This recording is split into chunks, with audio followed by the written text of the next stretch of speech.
नमस्कार दोस्तों, मैं हूँ गोविंद और आप सुन रहे हैं हॉरर कहानी, वो भी मेरी ज़ुबानी। दोस्तों, आज फिर से एक नई कहानी आपके सामने हाजिर है। वैसे तो आपने बहुत सी हॉरर कहानियाँ सुनी होगी, लेकिन मुझे पूरी उम्मीद है कि आज की यह हमारी कहानी सुनकर आपको सच में डर का एहसास होने वाला है। बस मेरी आपसे इतनी गुजारिश है कि आप अगर इस कहानी को पूरा सुनेंगे तो सच में बहुत ज़्यादा मज़ा आने वाला है। साथ ही अगर आप पहली बार हमारे इस चैनल पर आए हैं तो चैनल को अभी सब्सक्राइब कर लीजिए। ऐसा करने से हमारी और आपकी नज़दीकियाँ बढ़ जाएगी और आगे आने वाली वीडियो आप तक आसानी से पहुंच जाएगी। तो ज़्यादा समय ना लेते हुए जल्दी से अपनी कहानी को शुरू करते हैं। आज जय पूरी रात पढ़ाई करने वाला था, क्योंकि कल वह नए कमरे में शिफ्ट हुआ था। पहले तो उसे गांव से यहाँ तक आना जाना पड़ा और फिर कमरा ढूंढने में ही लगभग 15 दिन बर्बाद हो गए। एक कमरा मिला, लेकिन बहुत सस्ता। उनके आउट हाउस में एक बंगला, लेकिन बंगले में कोई नहीं दिख रहा था। मालिक भी अजीब लगा। उन्होंने कहा, इस बंगले के परिसर में मटन, मछली, शराब आदि नहीं लाना चाहिए। बाहर से खाना पीना भी मना है। और सबसे अजीब बात तो ये है कि रात में 2 बजे के बाद लाइट भी नहीं जलानी चाहिए।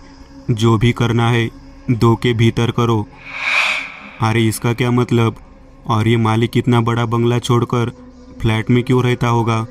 लेकिन अब हाँ कहने में क्या जाता है, देखने के लिए रात को वो थोड़ी यहाँ आएगा।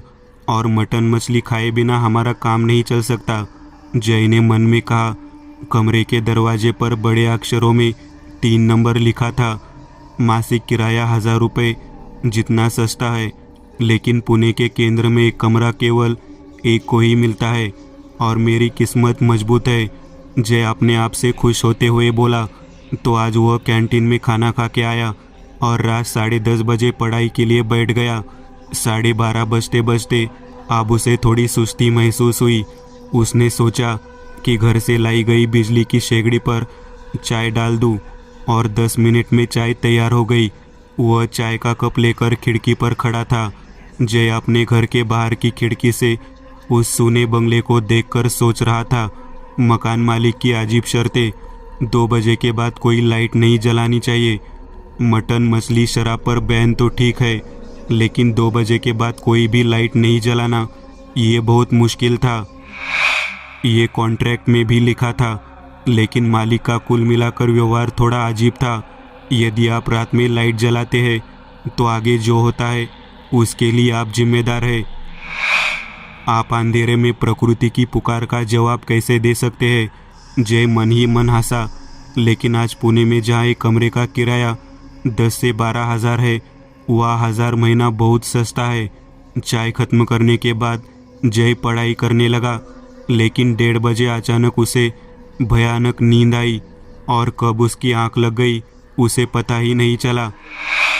सुबह उठा, उसने स्नान आदि किया और फिर से पढ़ने बैठ गया।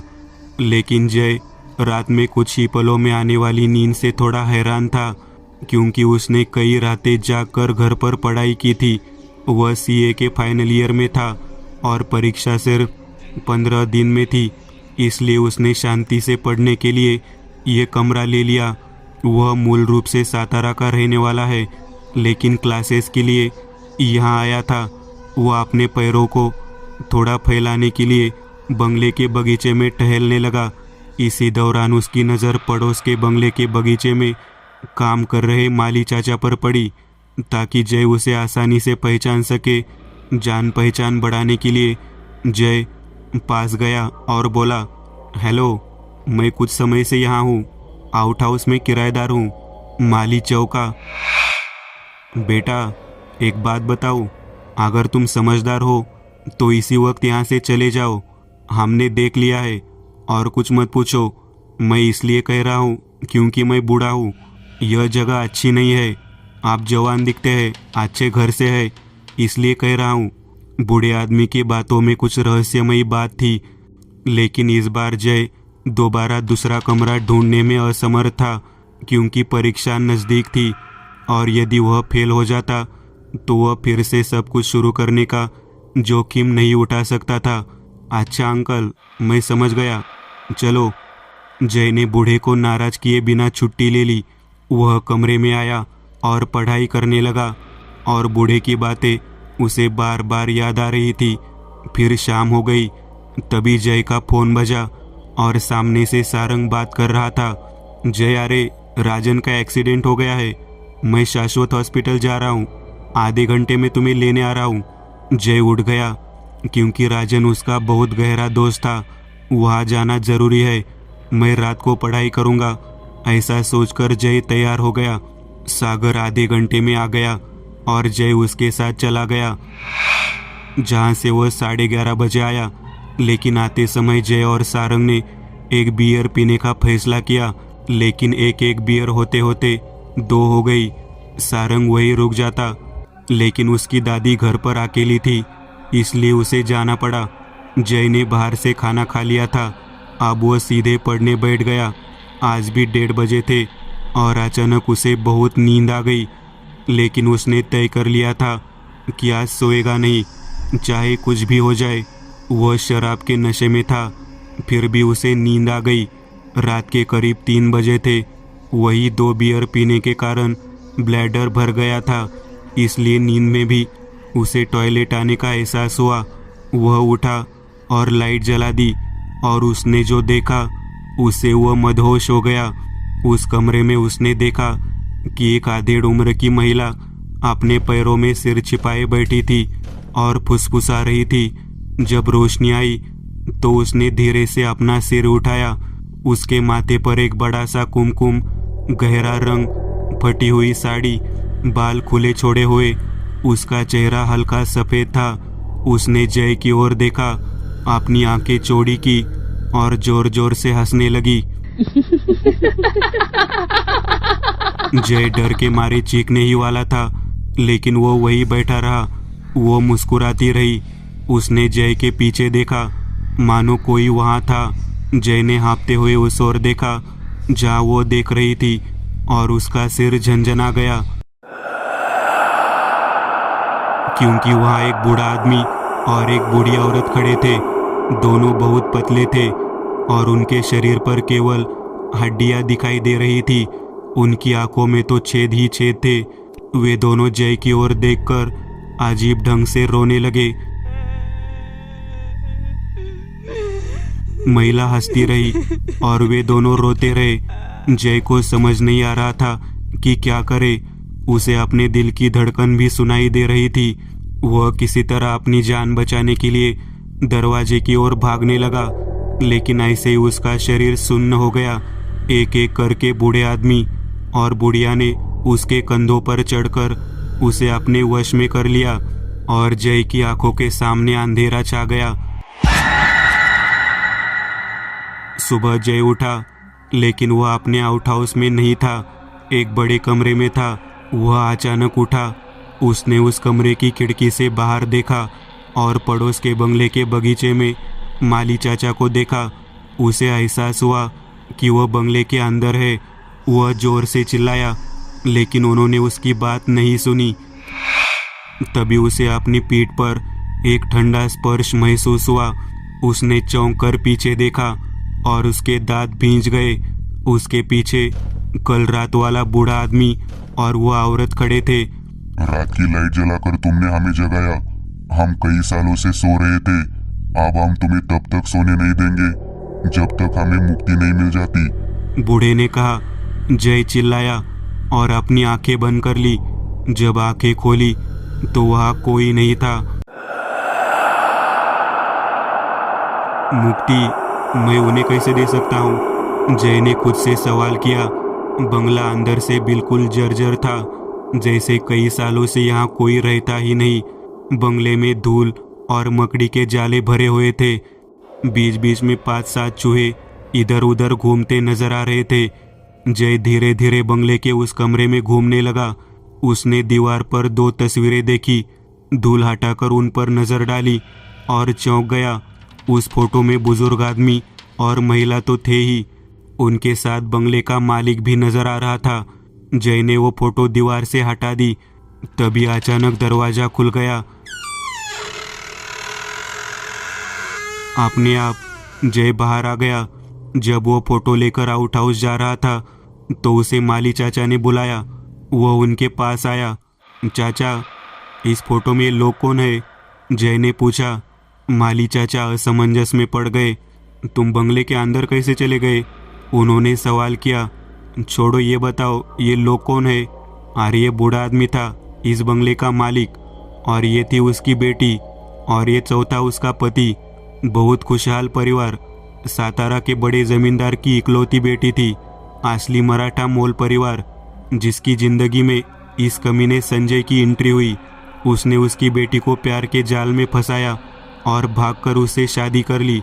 आखिरकार उसने बेटी के प्यार में उसे स्वीकार कर लिया। उसने धीरे धीरे सारी संपत्ति पर कब्जा कर लिया। गांव के पास की ज़मीन आपसी नाम से ले ली गई। ये बंगला रह गया। वो भी इसे चाहता था। फिर उसने इसे ज़बरदस्ती हासिल करने के लिए बुढ़िया और उसकी पत्नी पर अत्याचार करना शुरू कर दिया।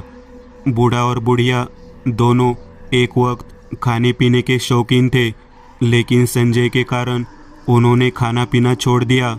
ऐसे ही एक दिन तीनों कहीं गायब हो गए। आज 8 साल हो जाएंगे। उन्हें किसी ने नहीं देखा।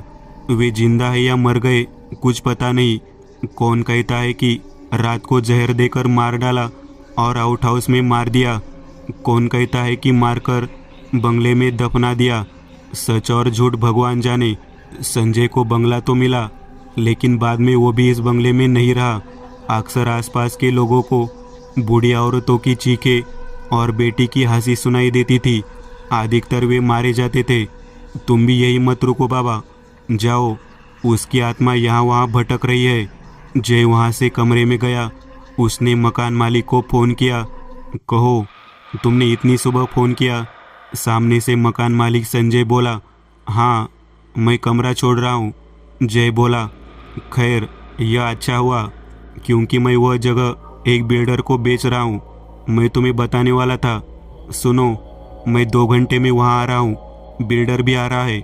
जब आऊँगा तब बात करूँगा, संजय बोला और फ़ोन रख दिया।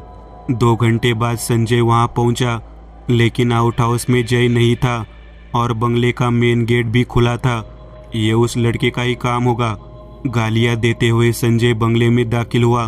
अंधेरे कोने में कोई खड़ा था। जय, तुमसे कहा गया था कि इस बंगले का दरवाज़ा मत खोलना, और तुमने दरवाज़ा कैसे खोला? संजय अंधेरे कोने में खड़े व्यक्ति की ओर देखते हुए गुस्से से बोला। वह शख्स धीरे धीरे अंधेरे से बाहर आया और संजय चौंक गया, क्योंकि वह जय नहीं बल्कि संजय के ससुर थे। पिताजी आप? संजय ने कांपते हुए कहा। आप कहाँ जाएगा? ऐसा कहते हुए बूढ़ा उसकी ओर आने लगा।